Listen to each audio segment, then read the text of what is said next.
हर साल जैसे मोबाइल कंपनियां पुराने मॉडल में थोड़ा बहुत बदलाव करके मार्केट में एक नया मॉडल निकालती हैं, ठीक वैसे ही कोविड हर कुछ समय बाद हमारी नाक में दम करने के लिए अपना एक नया वेरिएंट लेकर आता है मार्केट में।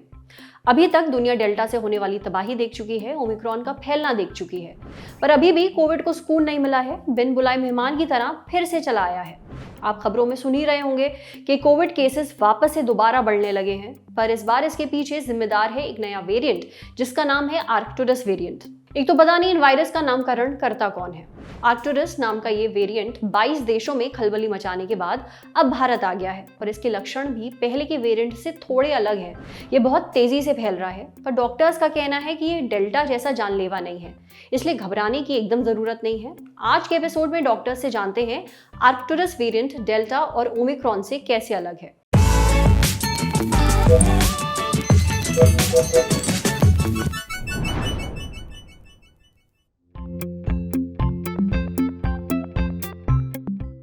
Arcturus variant Covid XBB 1.16 variant है, जो अभी तक कोविड का जो वेरिएंट चल रहा था ओमिक्रॉन का XB 1.5 वेरिएंट चल रहा था, तो ये उसी का एक ऑफशूट है। इसमें एक प्रोटीन का ही चेंज है, XBB 1.16। ये इम्यूनिटी एस्केप भी दिखा रहा है, ज़्यादा फैल भी रहा है, वैक्सीन लगे हुए लोगों में भी हो रहा है, जो पहले से इन्फेक्ट हुए हैं उनमें भी हो रहा है। इसके सिम्टम्स थोड़े से डिफरेंट हैं। शरीर में दर्द, बॉडी एक्स, खांसी, जुखाम, ब्लॉक नोज, लेथार्जी और कुछ कुछ केसेस में डायरिया और एग्जॉशन, सीवियर एग्जॉशन। ऐसा लगता है कि उठ ही नहीं पाएंगे, बॉडी बिल्कुल सोर हो जाती है, बॉडी में डिस्कम्फर्ट हो जाता है।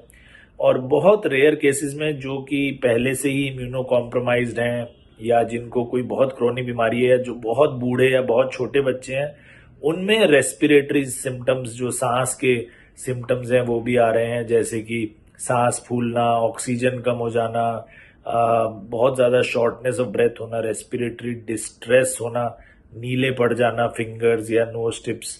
वो बहुत रेयर हैं, लेकिन दिख रहे हैं थोड़े बहुत मरीजों में, जिनमें बहुत ज़्यादा पहले से ही बीमारियां ज़्यादा हैं, या जो बहुत बूढ़े हैं, या जो बहुत छोटे बच्चे हैं। प्रेग्नेंट लेडीज़ में भी थोड़ा सा सीरियस हो सकता है, लेकिन घबराने की बात नहीं है। चौकन्ने रहने की आवश्यकता ज़रूर है, लेकिन घबराने की ज़रूरत बिल्कुल नहीं है, क्योंकि ये ओमिक्रॉन का ही वेरिएंट है। डेल्टा वापस नहीं आया है, ना ही कोई और ये नया ग्रॉस वेरिएंट है, ना ही नियो वायरस है। S फॉर सोशल डिस्टेंसिंग, भीड़ भाड़ वाले एरिया में ना जाएं जब तक बहुत ज़रूरत ना हो। पार्टीज वगैरह अभी अवॉइड करें, अननेसेसरी गैदरिंग्स अवॉइड करें, और अगर जाना ही पड़ता है बहुत ज़रूरी तो उसका अगला स्टेप है M यानी मास्क। मास्क ज़रूर पहने, कोशिश करें वो आउटडोर एरिया में हो, गैदरिंग्स इंडोर ना हो। और मास्क पहनने और उतारने का तरीका बड़ा इंपॉर्टेंट है। उसको मास्क पहन के उसको बार बार छूते ना रहें, उतारने के बाद उसको एक प्लास्टिक की थैली में डाल के बांध दें। सर्जिकल मास्क यूज़ कर रहे हैं सिंगल यूज़, तो उसको बांध के डिस्कार्ड कर दें।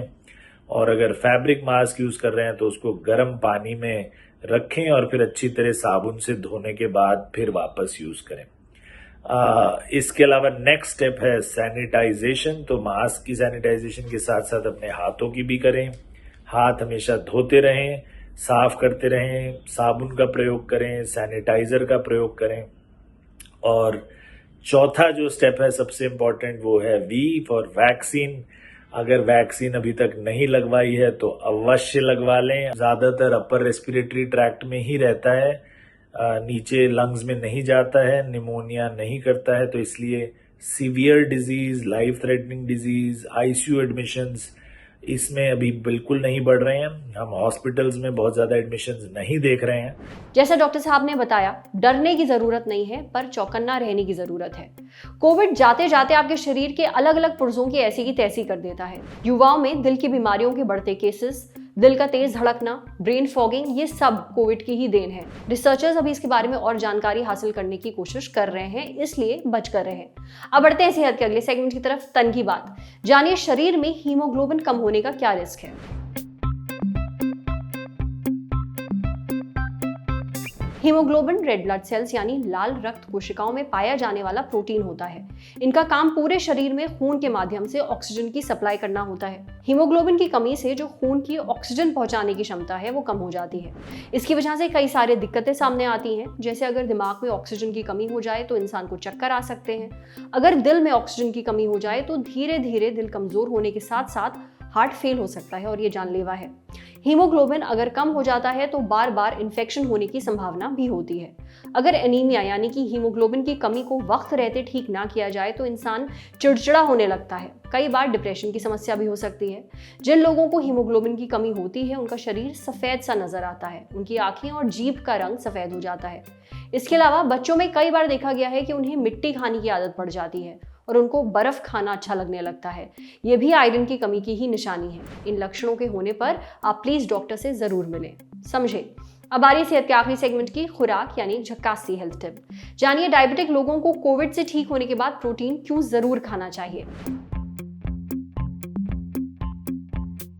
अगर आप डायबिटिक हैं और कोविड से रिकवर कर रहे हैं तो अपनी डाइट में प्रोटीन जरूर रखें। प्रोटीन से आपकी भूख भी खत्म होगी और आपका मसल मास ये भी बना रहेगा।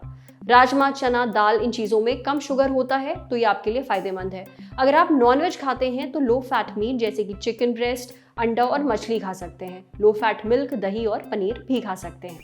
आज सेहत पर इतना ही। अगर आप एक डॉक्टर हैं, हमसे कुछ शेयर करना चाहते हैं तो जो ईमेल आईडी इस वक्त आपको अपनी स्क्रीन पर दिख रही है उस पर हमें एक मेल भेज दीजिए। शुक्रिया।